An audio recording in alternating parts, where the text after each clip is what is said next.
नमस्कार, स्वागत है आप सभी का हमारे YouTube चैनल अल्ताफ एडवाइस पर।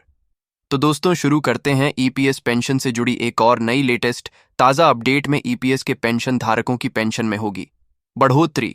तो यहाँ पर क्या सरकार ने पेंशन बढ़ोतरी को लेकर ऐलान किया है। अब नई पेंशन आपको क्या RS 7500 मिलेगी और सरकार क्या RS 7500 की पेंशन लागू करेगी।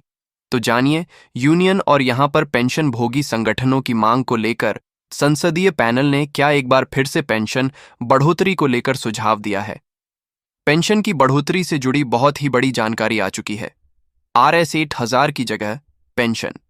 अब आपको क्या RS 7500 के साथ में डीए और मेडिकल का लाभ मिलेगा। इस लाभ के लिए आपको क्या नया आवेदन फॉर्म भरना होगा। तो यह किनको लाभ मिलेगा और संसदीय पैनल ने फाइनली क्या नया सुझाव दिया है, जिससे कि आपकी पेंशन में बढ़ोतरी कितनी होगी। तो आज के इस वीडियो में इन तमाम महत्वपूर्ण अपडेटों के बारे में एक एक करके सारी जानकारी आपको बताने वाले हैं।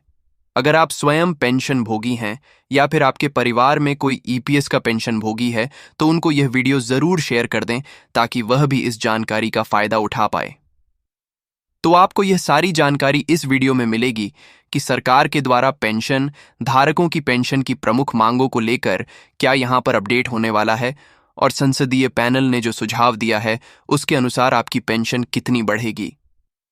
संसद की एक स्थायी समिति ने श्रम मंत्रालय से कहा है कि ईपीएस का तीसरे पक्ष से मूल्यांकन एक निश्चित समय सीमा के भीतर पूरा करें। यानी कि आपको बता दिया जाए कि जो पेंशन का प्रस्ताव है वह तीसरे पक्ष के द्वारा मूल्यांकन किया जाएगा।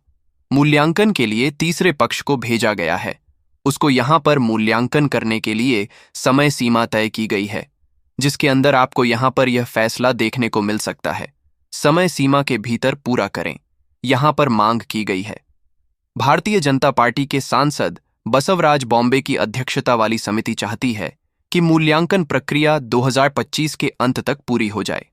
यहाँ पर मांग की गई है कि जो पेंशन की बढ़ोतरी की मांग है वह 2025 के अंदर अंदर पूरी हो जाए ताकि पेंशन भोगी बुजुर्ग लोगों को फायदा मिले। सरकार ईपीएस के तहत RS 1000 की पेंशन बढ़ाकर RS 500 करेगी। जानिए यूनियन की आगे क्या मांगे हैं और संसदीय पैनल ने क्या और सुझाव दिए हैं। पेंशन की बढ़ोतरी को लेकर ट्रेड यूनियन और पेंशन भोगियों के विभिन्न संगठन लंबे समय से कर्मचारी पेंशन योजना, जो कि ईपीएस पेंशन है, उसे बढ़ाने को लेकर मांग कर रहे थे। तो ऐसे में कर्मचारी व संधि संगठन ईपीएफओ के द्वारा यहां पर बात करें तो 2014 में संशोधन हुआ था। 2014 के संशोधन के अनुसार जो आपको RS 8000 की पेंशन वर्तमान समय में मिलती है वह बहुत ही कम है।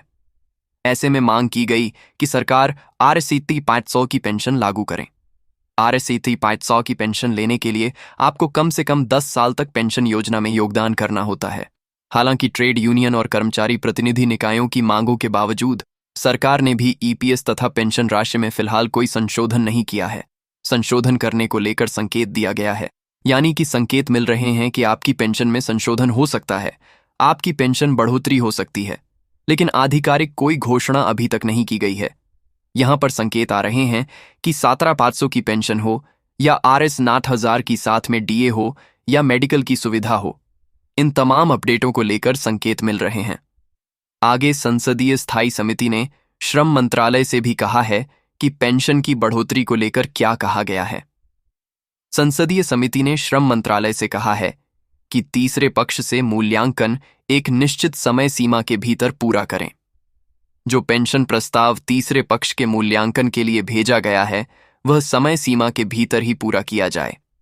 भारतीय जनता पार्टी के सांसद बसवराज बॉम्बे की अध्यक्षता वाली समिति चाहती है कि पेंशन की बढ़ोतरी की प्रक्रिया 2025 के अंत तक पूरी हो जाए ताकि बुजुर्ग लोगों को बेहतर रिटायरमेंट पेंशन मिले।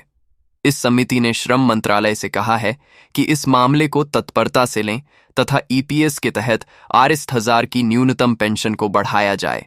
यह मांग की गई है क्योंकि RS 1000 की पेंशन में वर्तमान समय में पेंशन भोगी का गुजारा करना बहुत मुश्किल हो गया है। समिति ने अपनी रिपोर्ट में कहा है कि पिछले कुछ वर्षों में जीवन यापन की लागतें कई गुना बढ़ चुकी हैं, महंगाई कई गुना बढ़ चुकी है, लेकिन पेंशन में बढ़ोतरी नहीं हुई है। पेंशन राशि 2014 से वही लागू है तो सरकार इसमें भी इजाफा करें। 30 वर्ष पुरानी ईपीएस योजना की शुरुआत 1985 में हुई थी और इस योजना का उद्देश्य है कर्मचारियों को रिटायरमेंट के बाद एक स्थायी सेवा उपलब्ध कराना। 10 साल के योगदान के अनुसार स्थायी पेंशन देना इसका मुख्य लक्ष्य है। समिति ने अपनी रिपोर्ट में कहा है कि तीसरे पक्ष से मूल्यांकन 30 वर्षों बाद किया जा रहा है। समिति दृढ़ता से अनुशंसा करती है कि कार्य एक निश्चित समय सीमा के भीतर यानी 2025 के अंदर ही पूरा किया जाए। यह मांग की गई है कि पेंशन प्रस्ताव को लेकर समिति 2025 के भीतर अंतिम निर्णय ले। श्रम मंत्रालय ने समिति को बताया कि तृतीय पक्ष समीक्षा की प्रक्रिया प्रस्ताव के लिए अनुरोध के माध्यम से शुरू हो चुकी है। इस पर काम भी चल रहा है। समिति को यह भी बताया गया है कि इससे पहले ऐसी कोई समीक्षा नहीं हुई थी। पेंशन को लेकर अभी जो समस्या है उसे लेकर जल्द ही अच्छी गुड न्यूज़ देखने को मिलेगी। रिपोर्ट में कहा गया है कि 2014 की तुलना में 2024 और 25 में जीवन यापन की लागत कई गुना बढ़ चुकी है और इन कारणों को ध्यान में रखते हुए पेंशन राशि में वृद्धि आवश्यक है। श्रम मंत्रालय ने पैनल को बताया कि ईपीएस के तहत पेंशन आरजो 2000 करने का प्रस्ताव 2020 में वित्त मंत्रालय को भेजा गया था, लेकिन उसे मंजूरी नहीं मिली थी। बाद में यह प्रस्ताव 2024 से 25 के बजट से पहले भी चर्चा का विषय बना था, लेकिन फिलहाल इस प्रस्ताव को लेकर विचार चल रहा है। इस साल के बजट से पहले ईपीएस रिटायरमेंट कर्मचारियों के प्रतिनिधिमंडल ने वित्त मंत्रालय को प्रस्ताव भेजा था।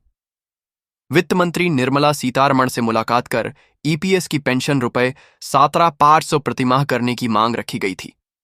बैठक के बाद ईपीएस 25 राष्ट्रीय अध्यक्ष कमांडर अशोक रावत ने भी यह मांग दोहराई। आंदोलन समिति ने कहा कि वित्त मंत्री से मुलाकात के बाद उन्हें आश्वासन दिया गया कि सरकार उनकी मांगों पर विचार करेगी। पेंशन की बढ़ोतरी को लेकर कई वर्षों से कर्मचारी यूनियन ईपीएफओ से पेंशन राशि में बढ़ोतरी की मांग कर रही है। वह चाहते हैं कि 8,500 की पेंशन तय की जाए। बढ़ती महंगाई के बीच पेंशन भोगियों के लिए एक पर्याप्त जीवपन के लिए पेंशन बहुत जरूरी है। रिटायरमेंट के समय बुजुर्गों के लिए आय का साधन केवल पेंशन ही होता है। आय 60,000 की पेंशन से गुजारा करना बेहद मुश्किल है। वर्तमान महंगाई दर को देखते हुए हर एक वस्तु, दवाई और मेडिकल खर्च काफी बढ़ गया है। ऐसे में आरएसवार 500 की पेंशन को लेकर फिलहाल विचार चल रहा है। बात करें 7 करोड़ पीएफ खाता धारकों की तो उनके लिए भी बड़ी खुशखबरी आ रही है। 5 बड़े बदलाव बताए जा रहे हैं। पहला बदलाव है प्रोफाइल अपडेट करना। अब पहले से आसान हो गया है। नाम, माता पिता का नाम, वैवाहिक स्थिति जैसी जानकारियां अब ऑनलाइन बदली जा सकती हैं, अगर आपका आधार यूएन से लिंक है। दूसरा बड़ा बदलाव है पीएफ ट्रांसफर की प्रक्रिया अब आसान हो गई है। अब कंपनी की मंजूरी के बिना भी ट्रांसफर संभव है, कुछ मामलों में जरूरी नहीं होगी। तीसरा बदलाव है जॉइंट डिक्लेरेशन। अब डिजिटल तरीके से किया जा सकता है। अब ईपीएफओ ऑफिस जाने की जरूरत नहीं, यह काम मोबाइल से हो सकता है। चौथा बदलाव है नई पेंशन व्यवस्था। सीपीएस से भी आप पेंशन प्राप्त कर सकते हैं, किसी भी बैंक या शाखा से। पांचवा बड़ा बदलाव है अधिक वेतन पर पेंशन की प्रक्रिया स्पष्ट हुई है। हायर पेंशन का लाभ अब उन्हें मिलेगा जिन्होंने विकल्प चुना है। कुछ बदलाव लागू हो चुके हैं, कुछ पर प्रक्रिया जारी है। नई अपडेट के लिए चैनल को सब्सक्राइब करके बेल आइकन जरूर दबाएं ताकि हर ताज़ा खबर सबसे पहले आपको मिले। नई अपडेट के साथ फिर मिलेंगे, तब तक के लिए धन्यवाद। जय हिंद, वंदे मातरम।